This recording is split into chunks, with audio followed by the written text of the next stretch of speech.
Hello everyone, आप सभी का फिर से स्वागत है। ये वर्ल्ड ज्योग्राफी एनसीईआरटी का डिस्कशन है। आज का टॉपिक है वायुमंडलीय दाब व पवन। यह अध्याय 15 है। डिस्कशन को स्टार्ट करने से पहले मैं बता दूं, इसका पीडीएफ अवेलेबल है। अगर आपको पीडीएफ चाहिए तो Telegram channel, Telegram quiz group या चैनल के कम्युनिटी बॉक्स में जाइए, वहां पे इसके रिगार्डिंग में इंफॉर्मेशन को अपडेट कर दिया गया है। तो चलिए स्टार्ट करते हैं। सबसे पहले वायु दाब यानी एयर प्रेशर के बारे में डिस्कस करेंगे। देखिए, धरातल या सागर तल के प्रति इकाई क्षेत्रफल पर वायुमंडल की समस्त परतों के द्वारा पड़ने वाले भार को वायु दाब कहा जाता है, एयर प्रेशर कहा जाता है।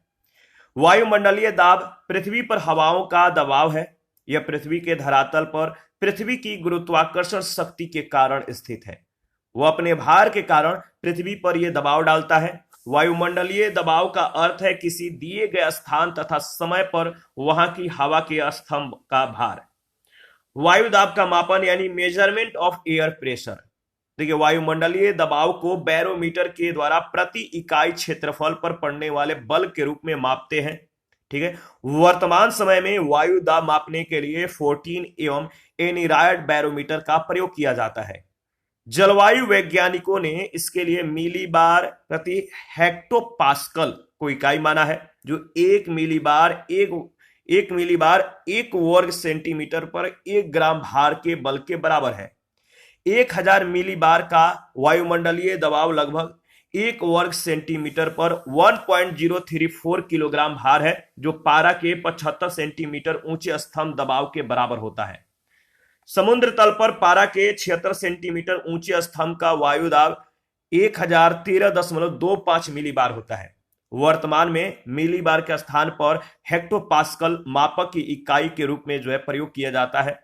भारत सहित विश्व के अधिकांश देशों में वर्तमान में वायु दाब के माप के इकाई मिलीबार ही है। मिलीबार बैरोमीटर के रीडिंग में तेजी से गिरावट क्या होता है? अगर बैरोमीटर के पठन में तेजी से गिरावट होने लगे तो ऐसा माना जाता है कि तूफानी मौसम का यह संकेत है। बैरोमीटर के पठन का पहले कम होना, फिर धीरे धीरे बढ़ना वर्षा की स्थिति का ये मतलब कि घोतक है। और बैरोमीटर में पठन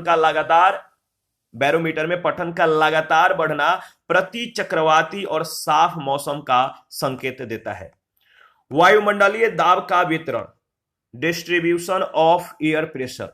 तो वायुमंडलीय दाब का जो वितरण है, इसके बारे में अगर बात करें तो वायुमंडलीय दाब के वितरण को समदाब रेखाओं के द्वारा दर्शाया जाता है, आइसोबार के द्वारा।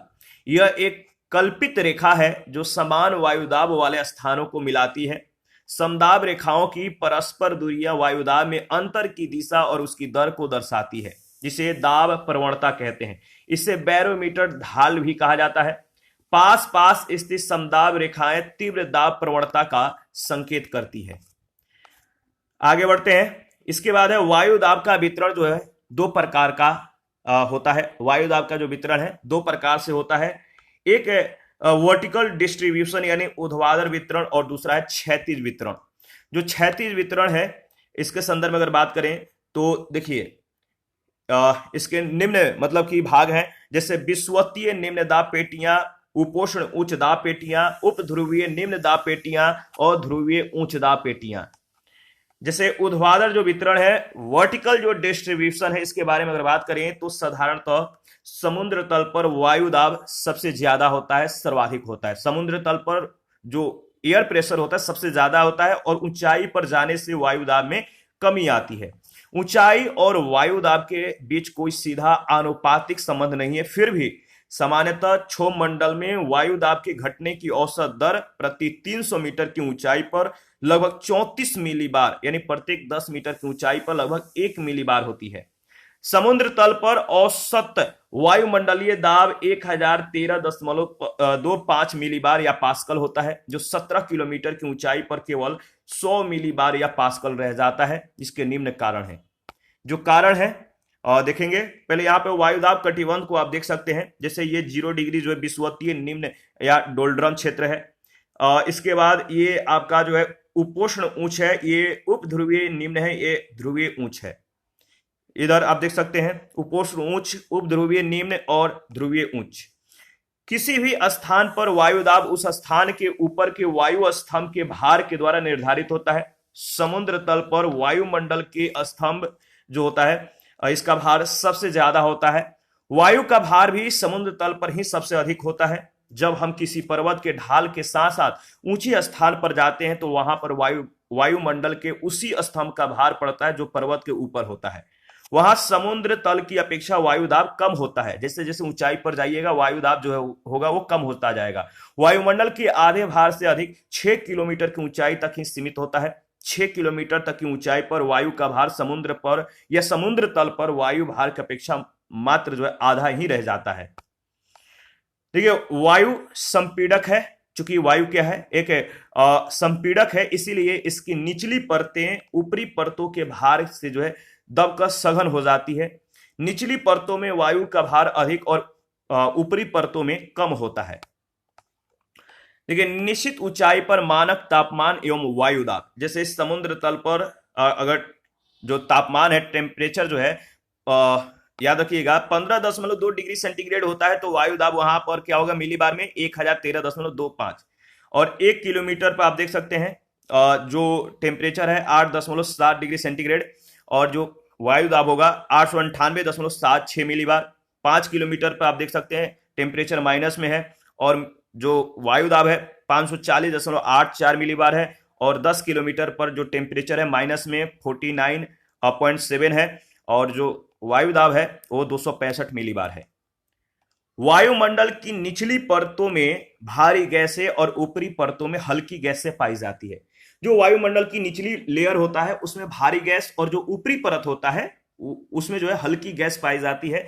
निचली परतों में ऊपरी परतों की तुलना में अधिक वायुदाब रहता है।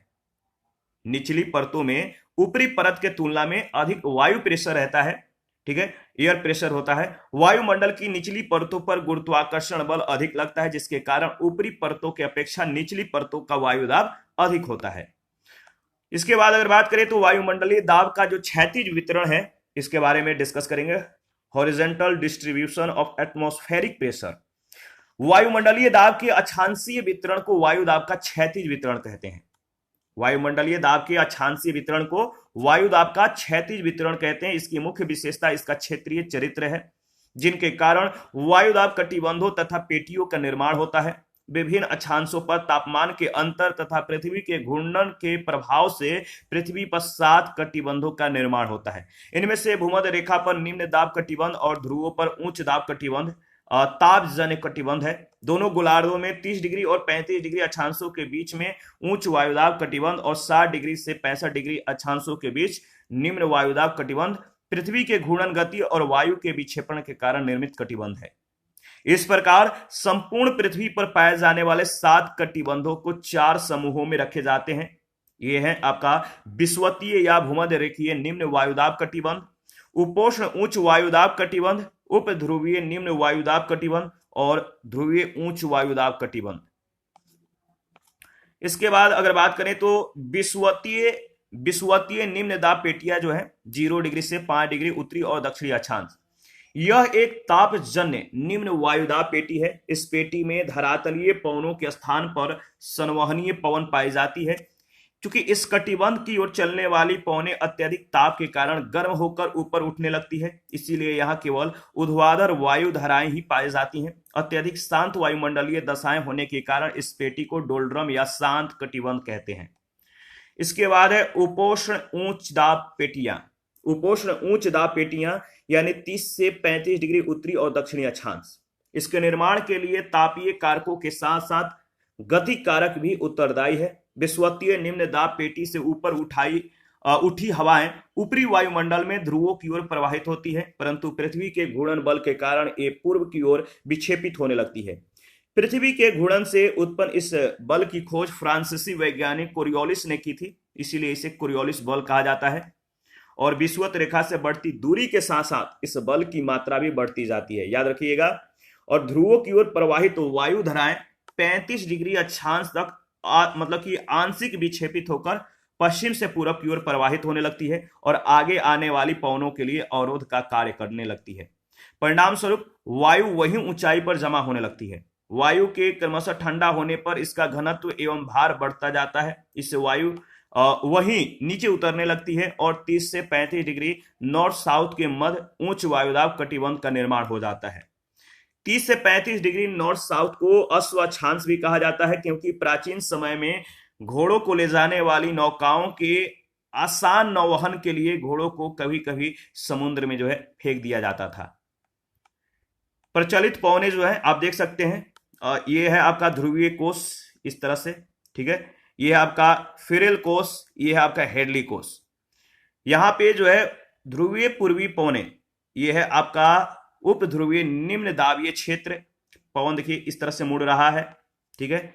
इसके बाद आप देख सकते हैं पछुआ पवन का ये क्षेत्र है, ये उच्च दाबीय क्षेत्र है, ठीक है। और ये है आपका उत्तर पूर्वी व्यापारिक पवने, इसका जो आप देख सकते हैं किस तरह से ये मुड़ रहा है। विषुवतीय निम्न दाबीय क्षेत्र एवं ITCZ, यहां पे आप देख सकते हैं 0 डिग्री से 5 डिग्री के बीच यहां पे पछुआ पौने हैं। ये आपका मतलब कि ध्रुवीय पूर्वी पौने हैं, इसको आप देखिएगा। और ये आपका व्यापारिक पौने हैं। इनका डायरेक्शन याद रखिएगा, ठीक है, इनका डायरेक्शन आपको याद रखना है। देखिए अगर बात करें तो उप ध्रुवीय निम्न दाब पेटियां जो है 60 से 65 डिग्री उत्तरी और दक्षिणी अक्षांश के बीच, इनके बारे में अगर देखें तो इसके निर्माण में भी गति कारक अत्यंत महत्वपूर्ण है। पृथ्वी की दैनिक जो गति है या जो भू घूर्णन है, इसके कारण वायु ध्रुवों से हटने लगती है। दैनिक गति के कारण वायु ध्रुवों से हटने लगती है, पीछे हटने लगती है। वहां निम्न वायुदाब का एक केंद्र बनने लगता है, लेकिन ध्रुवों पर अत्यधिक शीत के कारण वहां उच्च वायुदाब बना रहता है। वायु के हटने का प्रभाव उप ध्रुवीय क्षेत्रों में पड़ता है और वहां वायुदाब कम हो जाता है। उप ध्रुवीय क्षेत्रों में उष्ण तथा उपोष्ण कटिबंधीय प्रदेशों में गर्म जल की धाराएं बहती हैं। इससे ताप में वृद्धि और वायुदाब में कमी होती है। इस प्रकार यहाँ की निम्न वायुदाब पेटियां गति और ताप दोनों से ही प्रेरित हैं। उपोष्ण कटिबंधों तथा ध्रुवीय क्षेत्रों से आने वाली वायु क्रमशः 65 डिग्री उत्तरी और दक्षिणी अक्षांश तथा आर्कटिक और अंटार्कटिक वृत्तों के बीच परस्पर टकराती हैं तथा ऊपर उठ जाती हैं। इन दो विपरीत दिशाओं से आने वाली पवनों के तापमान में अधिक अंतर के कारण इस कटिबंध में चक्रवाती तूफान या निम्न वायुदाब उत्पन्न होते हैं। इसके बाद है ध्रुवीय उच्च दाब पेटियां उत्तरी और दक्षिणी ध्रुवों के निकट। यहां पर देखें तो अत्यधिक निम्न ताप या टेम्परेचर के कारण, निम्न तापमान के कारण यहां वायुमंडल की ठंडी और भारी हवाएं धरातल पर उतरती रहती हैं।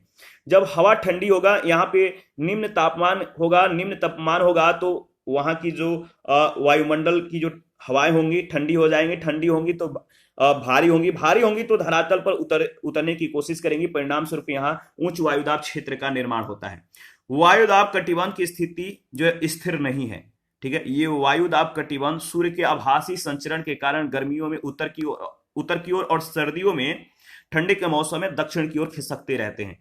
सूर्यातप की मात्रा में असमानता एवं जल व स्थल का असमान रूप से गर्म होना भी इनकी स्थिति को प्रभावित करता है। सामान्यतः स्थलीय भागों में उच्च दाब क्षेत्र शीत ऋतु में तथा निम्न दाब क्षेत्र गर्मियों में अधिक प्रभावित रहते हैं। वायुमंडलीय त्रिकोष्कीय परिसंचरण जो है इसके बारे में डिस्कस करेंगे। तापीय तथा गतिक कारणों से वायुमंडलीय पवनों के प्रवाह प्रारूप को वायुमंडलीय त्रिकोष्कीय परिसंचरण या वायुमंडलीय सामान्य परिसंचरण कहा जाता है। यह परिसंचरण महासागरीय जल का भी गतिमान करता है, जो पृथ्वी की जलवायु को प्रभावित करती है। उपोष्ण कटिबंधीय उच्च दाब से उष्ण कटिबंधीय निम्न दाब की ओर धरातलीय हवाएं चलती हैं। इसके विपरीत उच्च दाब वाले भाग में निम्न दाब वाले भाग से वायुमंडल के ऊपरी भाग में हवाएं प्रचलित होती हैं या प्रवाहित होती हैं। मतलब इस प्रकार ऊपरी हवाएं धरातलीय हवाओं के विपरीत दिशा में प्रवाहित होती हैं। इस तरह धरातल या अक्षांशों पर हवाओं की 3 कोशिकाएं उत्पन्न हो जाती है: उष्ण कटिबंधीय, मध्य अक्षांशीय और ध्रुवीय। भूमध्य रेखीय उष्ण कटिबंधीय क्षेत्र में हवाएं गर्म होकर ऊपर उठती हैं तथा ऊंचाई पर जाने पर उत्तरी और दक्षिणी दिशाओं की ओर, ठीक है, उत्तरी तथा दक्षिणी दिशाओं की ओर अगर बात करें तो याद रखिएगा मुड़ जाती हैं। और इसके बाद क्या होता है, भूमध्य रेखा पर स्थान या स्थानापूर्ति के लिए उपोष्ण कटिबंधीय उच्च वायुदाब क्षेत्र से हवाएं भूमध्य रेखीय निम्न वायुदाब क्षेत्र की ओर जो है चलने लगती हैं। ठीक है, क्या होता है, ये उच्च वायुदाब से हवाएं भूमध्य रेखीय निम्न वायुदाब की ओर जो है चलने लगती हैं और भूमध्य रेखा पर ऊपर उठी हवाओं का उपोष्ण उच्च वायुदाब के पास अवरोहण होता है। ये पुनः जो है भूमध्य रेखा की ओर धरातलीय पवन के रूप में संचरित होती हैं। इस तरह उष्णकटिबंधीय कोशिका का निर्माण होता है, इसे हैडली कोशिका कहते हैं। मध्य अक्षांशीय कोशिका के अंतर्गत अश्व अक्षांश यानी उपोष्ण उच्च दाब से शीतोष्ण निम्न दाब की ओर धरातलीय हवाएं या पछुआ चलती हैं, पछुआ पवन चलती है और यह जो है 60 डिग्री से 65 डिग्री के बीच दोनों गोलार्धों में पृथ्वी के घूर्णन के कारण धरातल से उठकर दो दिशाओं में मुड़ जाती है। यह हवा अश्व अक्षांश के पास जो है नीचे उतरती है तथा पुनः धरातलीय पछुआ पवनों के रूप में शीतोष्ण कटिबंधीय निम्न दाब की ओर चलती है। एक पूर्ण कोशिका का निर्माण होता है, इसे फेरल कोशिका कहते हैं। ठीक है, ध्रुवीय कोशिका के अंतर्गत ध्रुवीय उच्च वायुदाब से शीतोष्ण कटिबंधीय निम्न वायुदाब की ओर धरातलीय पवनें चलती हैं, जबकि पृथ्वी के घूर्णन के कारण शीतोष्ण निम्न वायुदाब से ऊपर उठी पवनें ध्रुवों के पास उतरती हैं और इस तरह ध्रुवीय कोशिका का आविर्भाव होता है। वायुमंडल का सामान्य परिसंचरण महासागरों को भी प्रभावित करता है। वायुमंडल में बृहद पैमाने पर चलने वाली पवनें धीमी तथा अधिक गति से महासागरीय धाराओं को प्रभावित करती है। इसके बाद पवन, जो विंड है, पवन जो है, इसके बारे में डिस्कस करेंगे। वायुदाब में क्षैतिज विषमताओं के कारण हवा उच्च वायुदाब क्षेत्र से निम्न वायुदाब क्षेत्र की ओर चलती है। क्षैतिज रूप से गतिशील इस हवा को पवन कहते हैं। यह वायुदाब की विषमताओं को संतुलित करने के दिशा में प्राकृतिक प्रयास है। लगभग ऊर्ध्वाधर दिशा में गतिमान हवा को वायुधारा कहते हैं। पवन और वायुधाराएं दोनों मिलकर एक चक्रीय प्रक्रिया को पूरा करते हैं। इस संदर्भ में हैडली सेल का उदाहरण लिया जा सकता है।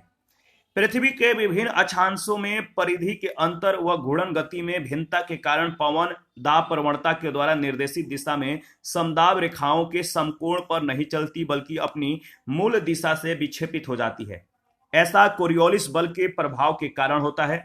वायु में गति बढ़ने के साथ साथ इस बल की मात्रा में भी वृद्धि हो जाती है। ध्रुवों की ओर इसकी तीव्रता में वृद्धि होती जाती है।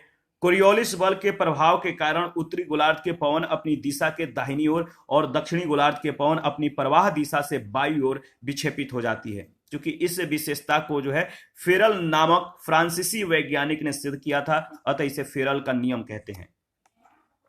इसके बाद है कोरियोलिस बल। कोरियोलिस बल के बारे में अगर बात करें तो कोरियोलिस बल एक विक्षेपक बल है जिसके प्रभाव से उत्तरी गोलार्ध यानी नॉर्थ जो पोल है, उत्तरी गोलार्ध में पवनें जो है दाईं ओर और दक्षिणी गोलार्ध में बाईं ओर मुड़ जाती है।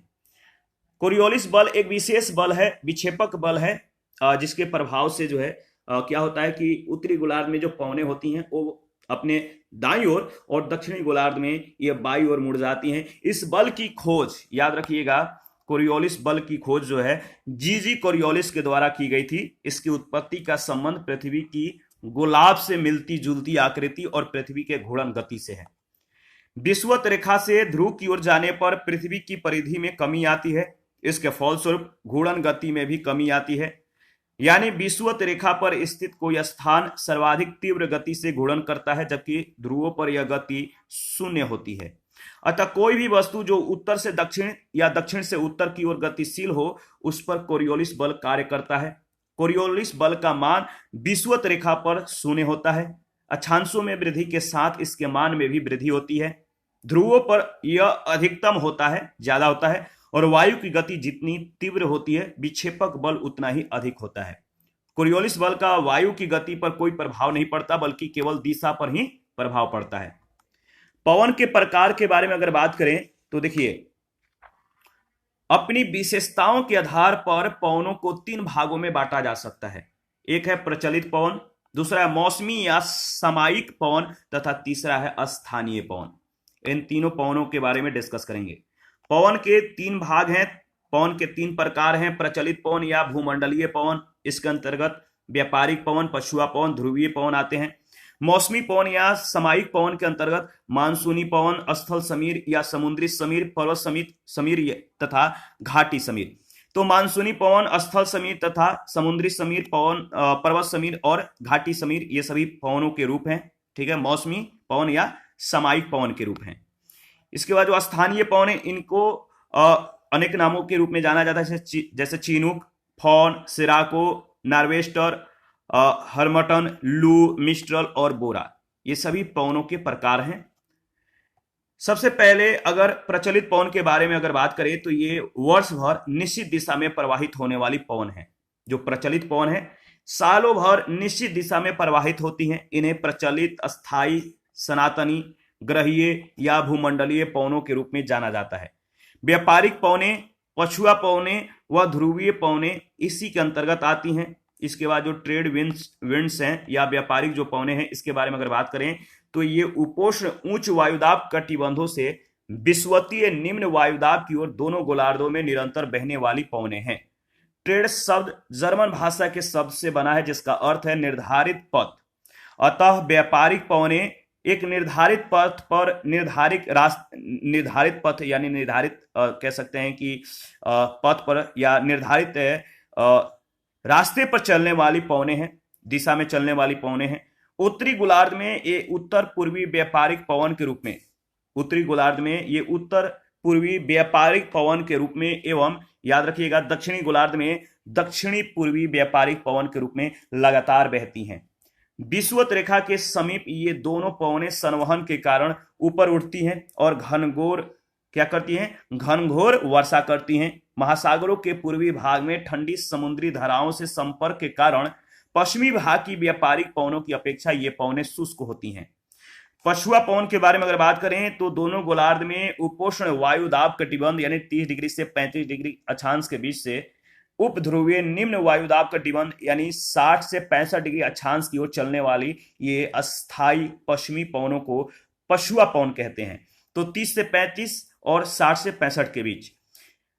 उत्तरी गोलार्ध में ये पवनें दक्षिण पश्चिम से उत्तर पूर्व की ओर, याद रखिएगा, और दक्षिणी गोलार्ध में इनकी जो दिशा होती है उत्तर पश्चिम से दक्षिण पूर्व की ओर।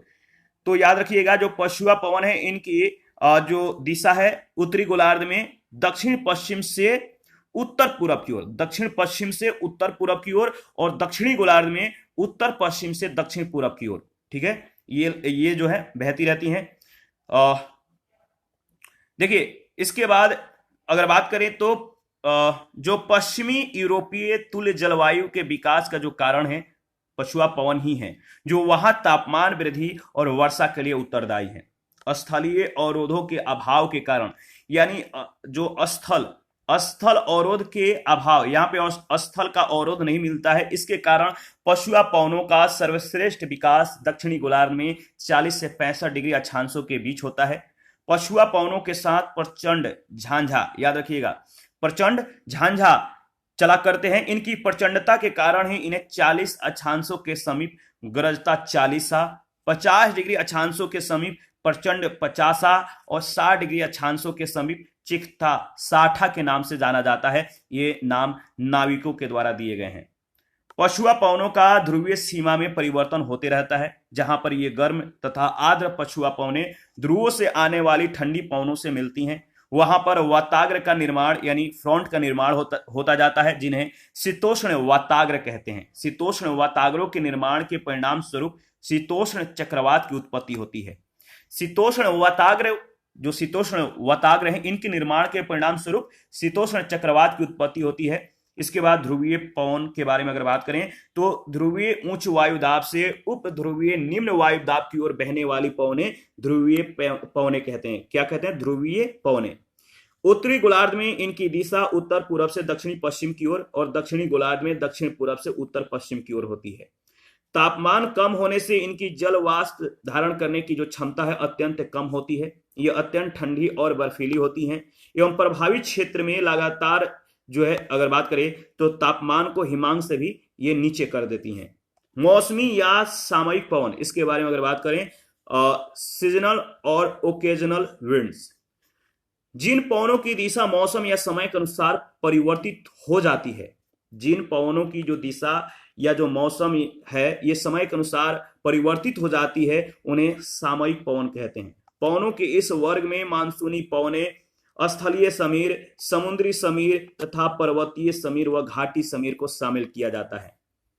इसमें सबसे पहले मानसूनी पवन के बारे में अगर बात करें तो धरातल के वे सभी पवनें जिनकी दिशा में मौसम के अनुसार पूर्ण परिवर्तन आ जाता है मानसूनी पवनें कहलाती हैं। इसके संबंध में विस्तृत विवेचना सबसे पहले अरब भूगोलवेत्ता अल मसूदी ने किया था। ये पवनें ग्रीष्म ऋतु के 6 माह समुद्र से स्थल की ओर और शीत ऋतु के 6 माह जो है स्थल से समुद्र की ओर चलती है। ये जो पवन है मानसूनी पवनें ग्रीष्म ऋतु में 6 माह समुद्र से स्थल की ओर, समुद्र से स्थल की ओर और 6 माह शीत ऋतु में स्थल से समुद्र की ओर चलती हैं। ऐसा स्थल और जल के गर्म होने की अलग अलग प्रवृत्ति के कारण होता है, याद रखिएगा। और आगे बढ़ते हैं। देखिए, इनकी उत्पत्ति कर्क और मकर रेखाओं के बीच व्यापारिक पवनों की पेटी में होती है। दक्षिणी और दक्षिणी पूर्वी एशिया में इनकी उत्पत्ति की सबसे आदर्श दशाएं मिलती हैं। इसके बाद अगर बात करें तो निम्न वायुदाब, ये जो एरिया है, जो पवनों की जो दिशा है आप देख सकते हैं, ये निम्न वायुदाब है और ये उच्च वायुदाब का क्षेत्र है। दूसरा है स्थल समीर और समुद्र समीर या समुद्री समीर। इसके बारे में अगर बात करें तो आपको मालूम है स्थल समीर या समुद्री समीर किसे कहते हैं। देखिए, दिन के समय निकटवर्ती समुद्र के अपेक्षा जो स्थल भाग होता है, दिन के समय क्या होता है कि समुद्र के अपेक्षा जो स्थल होता है, जो भूमि होता है, वो जल्द गर्म हो जाता है। गर्म होने के कारण स्थल पर निम्न वायुदाब की स्थिति उत्पन्न हो जाती है। जब धरती गर्म हो जाएगा तो यहाँ पे लो प्रेशर का जो है स्थिति उत्पन्न हो जाएगा, जबकि समुद्र भाग अपेक्षाकृत ठंडा होने के कारण वहां पर जो है सागर तल पर उच्च वायुदाब यानी हाई प्रेशर जो है मिलता है। वहां अगर बात करें तो जो पवन लो प्रेशर से क्या होता है, अगर बात कीजिए, देखिए जो स्थल है वो दिन के समय टेम्परेचर अधिक प्राप्त करेगा जिससे गर्म हो जाएगा, और जो समुद्र का जो जल है, जो समुद्र लेवल है या जो समुद्री भाग है, वो स्थल की अपेक्षा ठंडा रहेंगे। जिस कारण क्या होता है, सागर तल पर उच्च वायुदाब मिलता है। स्थल की गर्म वायु जब ऊपर उठती है तो समुद्र की आर्द्रता और ठंडी वायु उस रिक्त स्थान को भरने के लिए क्या करते हैं, स्थल की ओर आ जाती हैं, जिसे समुद्री समीर कहते हैं। तो क्या होता है, कभी भी हाई प्रेशर से लो प्रेशर की ओर जो है वायु जब प्रवाहित होगा, तो अगर समुद्र में क्या होगा, हाई प्रेशर, और भूमि में क्या होगा, भूमि पर लो प्रेशर। तो हाई प्रेशर से लो प्रेशर की ओर जब हवाएं चलने लगेंगी समुद्र से स्थल की ओर, तो इन्हें समुद्री समीर कहते हैं, सी ब्रिज कहते हैं। तो यहां पे आप देख सकते हैं, मान लीजिए ये गर्म हवा है, ये देखिए ठंडी हवा है, समुद्र है, ये स्थल है, यहाँ पे आपका गर्म हवा है, यहाँ पे क्या है, गर्म हवा है तो लो प्रेशर है, और यहाँ पे आपका हाई प्रेशर है। तो पवन कैसे बहेगा, इधर किधर, हाई प्रेशर से लो प्रेशर की ओर, याद रखिएगा। वही स्थिति जब उलट हो जाती है, यानी जब रात में क्या होता है, अगर बात करें तो रात में क्या होता है, जब देखिए रात्रि के समय ये होता है कि मतलब कि जो स्थलीय भाग है तेजी से ठंडा हो जाते हैं, और जिस कारण समुद्र पर जो है स्थल की अपेक्षा उच्च तापमान और निम्न वायुदाब मिलता है। जैसे रात्रि होगा, रात्रि के समय जो स्थल भाग होंगे ये ठंडा हो जाएंगे, और पानी जो होता है स्थल की अपेक्षा धीरे धीरे ठंडा होता है। तो उस समय जो है होगा, उस समुद्र का जो पानी होगा गर्म होगा, यहाँ पे आपका जो है गर्म होगा तो लो प्रेशर, और यहाँ पे हाई प्रेशर जो है बन जाएगा। यानी हाई प्रेशर से लो प्रेशर की ओर जो है हवाएं चलने लगेंगी, तो इसे अस्थल समीर कहते हैं। ठीक है, ध्यान रखना है। रात्रि के समय स्थिति इसके विपरीत होती है। इस समय स्थलीय भाग के तेजी से ठंडा होने के कारण समुद्र पर स्थल की अपेक्षा उच्च तापमान और निम्न वायुदाब मिलता है। फलस्वरूप क्या होता है कि वायु स्थल से समुद्र की ओर चलती है, जिसे स्थल समीर कहते हैं, लैंड ब्रिज कहते हैं। पर्वत समीर या घाटी समीर जो है, पर्वत समीर और घाटी समीर के बारे में बात करें तो पर्वतीय भागों में दिन के समय पर्वतीय ढलान की वायु अधिक गर्म हो जाती है। ठीक है, पर्वतीय भागों में दिन के समय पर्वतीय ढलान की जो वायु है अधिक गर्म हो जाती है, और घाटी के अपेक्षाकृत ये कम गर्म वायु इसके सहारे ऊपर उठती है, इसे घाटी समीर कहा जाता है। यह वायु ऊपर जाकर ठंडी हो जाती है और कभी कभी दोपहर में वर्षा करती है। रात्रि के समय पर्वतीय ढाल की वायु विकिरण के द्वारा उष्मा में तीव्र ह्रास के कारण शीघ्र ठंडी होकर भारी हो जाती हैं और पर्वत की ढलान के सहारे नीचे की ओर उतरना प्रारंभ कर देती हैं। इन्हें पर्वत समीर कहते हैं। यहाँ पे आप देख सकते हैं घाटी समीर और पर्वत समीर। पर्वतीय ढाल पर सूर्यताप के द्वारा गर्म होना, ये है आपका दिन का समय, ये है रात का समय। पर्वतीय ढाल का विकिरण के द्वारा ठंडे होना, ठीक है, ये घाटी समीर रात में होता है और दिन में क्या होगा, घाटी समीर यहाँ पे देख सकते हैं। जब ये वायु का जो दिशा होगा नीचे की तरफ घाटी समीर यानी रात्र में, और घाटी समीर जब दिन में होगा तो जो एयर होगा ऊपर की ओर उठेगा, ठीक है।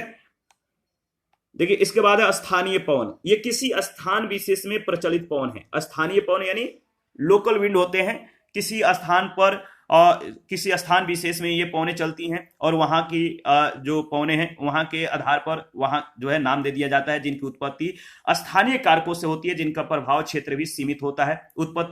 उत्पत्ति के लिए स्थानीय तापांतर एवं दाब प्रवणता प्रमुख कारक है। यह स्थानीय पवनें क्षोभ मंडल के निचली परतों तक ही सीमित रहती हैं। इसके कुछ प्रमुख स्थानीय पवनें हैं जो इस प्रकार हैं। जैसा स्थानीय पवनों की जो विशेषताएं हैं, क्या क्या विशेषताएं हैं, इन पवनों की ऊंचाई अधिक नहीं होती है, इनका नामकरण स्थानीय कारकों और महत्व के आधार पर होता है, इसीलिए इनके नाम अलग अलग होते हैं। इन पर स्थानीय ऊंचावच का व्यापक प्रभाव होता है। ये पवनें उष्ण, शीतल, बर्फीली, धूल भरी और रेत युक्त आदि प्रकार की होती हैं। स्थानीय मौसम एवं जलवायु के निर्धारण में इनकी महत्वपूर्ण भूमिका होती है। आगे बढ़ते हैं।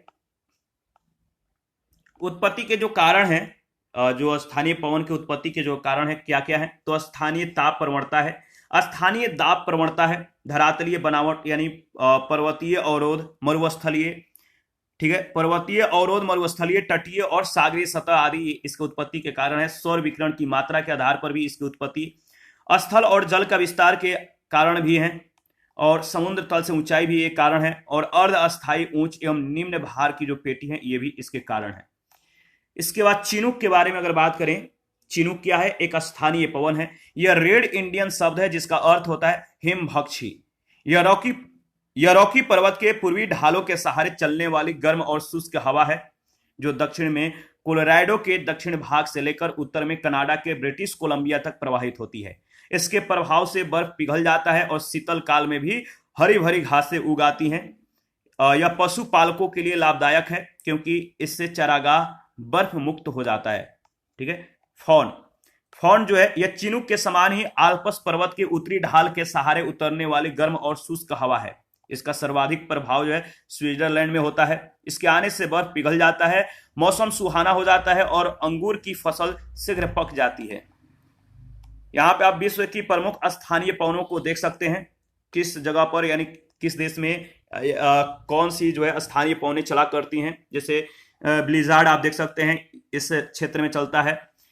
इसके बाद नेवाडोस जो है साउथ अमेरिका में आप देख सकते हैं, जो आपका इसके बाद अफ्रीका में आप देखिएगा तो देखिए हर्मटन है, सेलेवेस है, लेस्ट है, चिली है, इस तरह से हबूब है, खमीस है, ये सभी जो है साउथ अफ्रीका की स्थानीय पवनों का नाम है। इसके बाद आप देख सकते हैं कि ऑस्ट्रेलिया में कौन सी स्थानीय पवनें चला करती हैं, तो आप लोकेट को मतलब कि जो आपके पास मैप है उसको लोकेट करके आप एनालिसिस करके आगे बढ़िएगा, आप रिवाइज कर लीजिएगा। नेक्स्ट है सिराको देखिए गर्म, शुष्क और रेत से भरी हवा है। तो सिराको किस प्रकार की हवा है, गर्म हवा है, शुष्क है और रेत से भरी हवाएं हैं। रेत भरी हवाएं चलती हैं जो सहारा के रेगिस्तानी भाग से उत्तर की ओर भूमध्य सागर से होकर इटली और स्पेन में प्रविष्ट होती हैं या प्रवेश करती हैं। इससे होने वाली वर्षा को रक्त वर्षा के नाम से जाना जाता है क्योंकि यह अपने साथ सहारा क्षेत्र के लाल रेत को भी लाती है। इनका वनस्पतियों, कृषि और फसलों के बागों पर विनाशकारी प्रभाव पड़ता है। देखिए सिराको के स्थानीय जो नाम है, मिस्र में इसे खमसिन कहा जाता है, लीबिया में गिबली कहा जाता है, ट्यूनिसिया में चिली, स्पेन में लेवेस और कनारी तथा जो मेडिस द्वीप है जो सिराको है इसका स्थानीय नाम है लेस्ट। विश्व के प्रमुख स्थानीय जो पवन है जैसे ब्लैक रोलर ये उत्तरी अमेरिका के विशाल मैदान में चलने वाली गर्म और धूल भरी शुष्क हवाएं हैं। सेंटा एना यह कैलिफोर्निया में चलने वाली गर्म और शुष्क हवा है। योमा यह जापान में सेंटाइना के समान ही चलने वाली गर्म और शुष्क हवा है। कौन सी हवा कहां पर चलती है और किस प्रकृति की है इसको ध्यान में रखिएगा। तो ब्लैक रोलर ये जो है आपका गर्म और धूल भरी शुष्क हवाएं हैं, कहां पर चलती है तो उत्तरी अमेरिका के विशाल मैदानों में। सेंटा एना जो है ये कैलिफोर्निया में चलती है और ये भी गर्म और शुष्क हवा है। योमा जो है ये जापान में सेंटायेना के समान ही चलने वाली गर्म और शुष्क हवा है। टेम्पोरल, यह मध्य अमेरिका में चलने वाली मानसूनी हवा है। सिमुक, अरब अरब के रेगिस्तान में चलने वाली गर्म और शुष्क हवा है, जिससे रेत की आंधी आती है, वह दृश्यता समाप्त हो जाती है। सामुन, यह ईरान और इराक के कुर्दिस्तान में चलने वाली स्थानीय हवा है, जो गर्म और शुष्क हवा होती है। शामल, यह इराक, ईरान और अरब के मरुस्थलीय क्षेत्र में चलने वाली गर्म और शुष्क तथा रेत युक्त पवन है। सिस्टम, यह पूर्वी ईरान में ग्रीष्मकाल में प्रवाहित होने वाली तीव्र उत्तरी पवन है। हबूब, यह उत्तरी सूडान में चलने वाली यह धूल भरी आंधियां हैं, जिनसे दृश्यता कम हो जाती है और कभी कभी तड़ित झंझा सहित भारी वर्षा होती है। काराबुरान, यह मध्य एशिया के तारिम बेसिन में उत्तर पूर्व की ओर प्रवाहित होने वाली धूल भरी आंधियां हैं। इसके बाद है कोइम्बैंग, फोन के समान जावा द्वीप में चलने वाले गर्म एवं शुष्क पवनें हैं, जो तंबाकू आदि फसलों को नुकसान पहुंचाती हैं।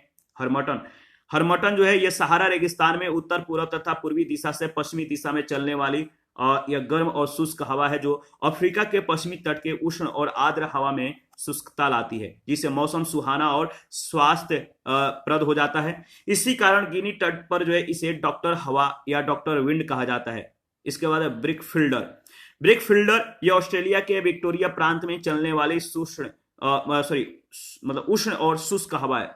शुष्क नार्वेस्टर, यह उत्तरी न्यूजीलैंड में चलने वाली गर्म और शुष्क हवा है। लू, यह उत्तर भारत में गर्मियों में यानी मई जून के महीने में उत्तर पश्चिम तथा पश्चिम से दक्षिण पूर्व दिशा में चलने वाली प्रचंड व शुष्क हवा है, जिसे वस्तुतः ताप लहरी भी कहा जाता है। शुष्क, ये क्या है? शुष्क हवा है लू, और इसे ताप लहरी के भी नाम से जाना जाता है। इसके बाद है जोंडा, ये अर्जेंटीना और उरुग्वे में एंडीज पर्वत से मैदानी भागों की ओर चलने वाले शीत शुष्क पौने, इसे शीत फौन भी कहा जाता है। मिस्ट्रल ठंडी ध्रुवीय हवाएं हैं, जो रोन नदी के घाटी से होकर चलती है और रूम सागर यानी भूमध्य सागर के उत्तर पश्चिमी भाग, विशेषकर स्पेन और फ्रांस को प्रभावित करती है। इसके आने से जो है, इस मिस्ट्रल के आने से जो है वहां के तापमान हिमांक के नीचे गिर जाता है। बोरा जो है मिस्ट्रल के समान ही यह भी एक शुष्क और अत्यधिक ठंडी हवा है, जो एड्रियाटिक सागर के पूर्वी किनारों पर चलती है। इससे मुख्यतः क्या होता है कि इटली और यूगोस्लाविया प्रभावित होते हैं। ब्लिजार्ड या हिम झंझावत, ये बर्फ के कणों से युक्त ध्रुवीय हवाएं हैं और ये साइबेरिया क्षेत्र, कनाडा, संयुक्त राज्य अमेरिका को प्रभावित करता है। इसके आगमन से तापमान हिमांक से नीचे गिर जाता है और रूस के टुंड्रा प्रदेश एवं साइबेरिया क्षेत्र में ब्लिजर्ड का स्थानीय नाम जो है पुर्गा एवं बुरान है। नार्टे क्या है? नार्टे ये संयुक्त राज्य अमेरिका में शीत ऋतु में प्रवाहित होने वाले ध्रुवीय पवन है। ठीक है, नार्टे, और ये संयुक्त राज्य अमेरिका में शीत ऋतु में प्रवाहित होने वाले ध्रुवीय पवनों को नार्दर या नार्दर्न पवने कहा जाता है। ठीक है, इसके बाद है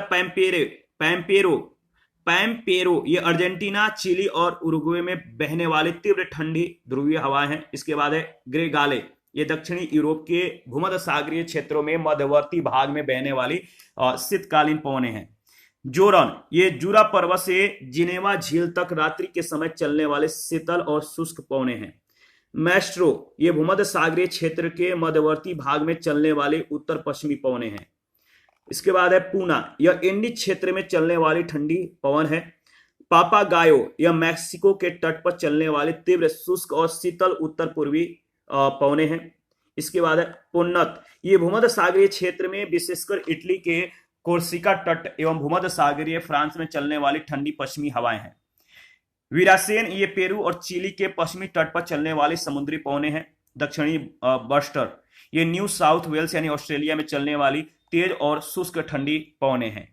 बाइज, यह फ्रांस में प्रवाहित होने वाली अत्यंत ठंडी और शुष्क पवन है। लेवांटर, ये भी एक ठंडी पवन है और ये जो है दक्षिणी स्पेन फ्रांस में प्रवाहित होने वाली अत्यंत शक्तिशाली ये पूर्वी ठंडी पवनें हैं। इसके बाद जेट वायु धाराओं के बारे में अगर बात करें, जेट स्ट्रीम के बारे में, तो ये क्षोभ सीमा के निकट पश्चिम से पूर्व दिशा में चलने वाली अत्यधिक तीव्र गति की क्षैतिज पवनें हैं। जेट वायु धाराएं लगभग जो 150 किलोमीटर चौड़ी और 2 से 3 किलोमीटर मोटी एवं संक्रमण पेटी में सक्रिय रहती है। सामान्यतः इनकी गति 150 से 200 किलोमीटर प्रति घंटा रहती है, परंतु क्रोड यानी कोर पर इनकी गति 325 किलोमीटर प्रति घंटा तक भी हो सकती है।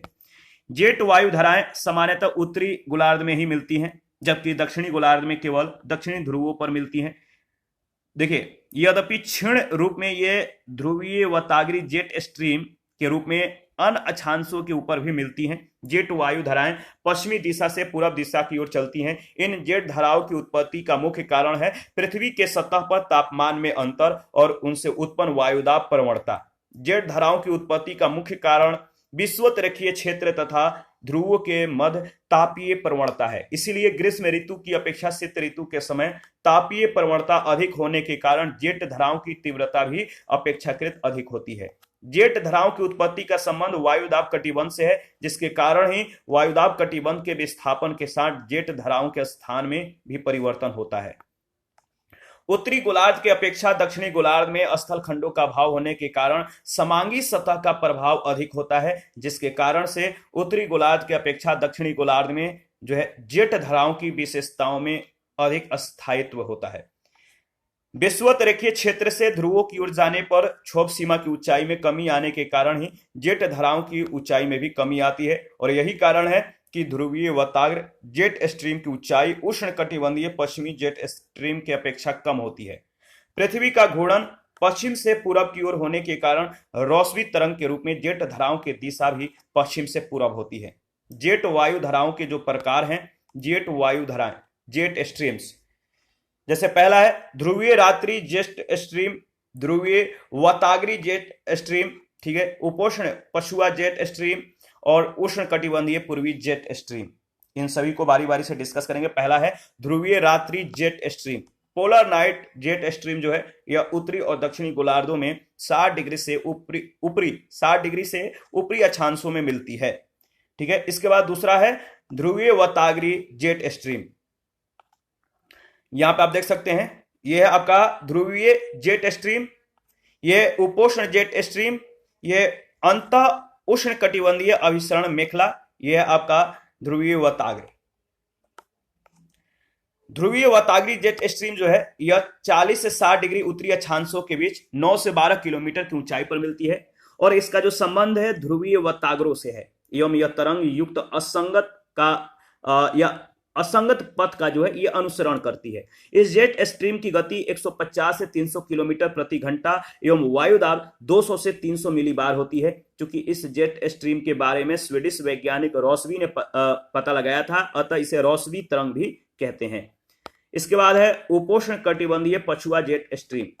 यह 30 से 35 डिग्री उत्तरी अक्षांश के बीच 10 से 14 किलोमीटर की ऊंचाई पर मिलती है। इसकी गति 340 से 385 किलोमीटर प्रति घंटा तक और वायुदाब 200 से 300 मिलीबार होता है। इनकी उत्पत्ति का मुख्य कारण विषुवतीय रेखीय क्षेत्र में तापीय संवहन क्रिया के कारण ऊपर उठी हुई हवाओं का क्षोभ सीमा के पेटी में उत्तर पूर्वी प्रवाह है। भारत में दिसंबर से फरवरी के बीच पश्चिमी विक्षोभ है, इसके लिए यही जेट पवनें उत्तरदायी हैं।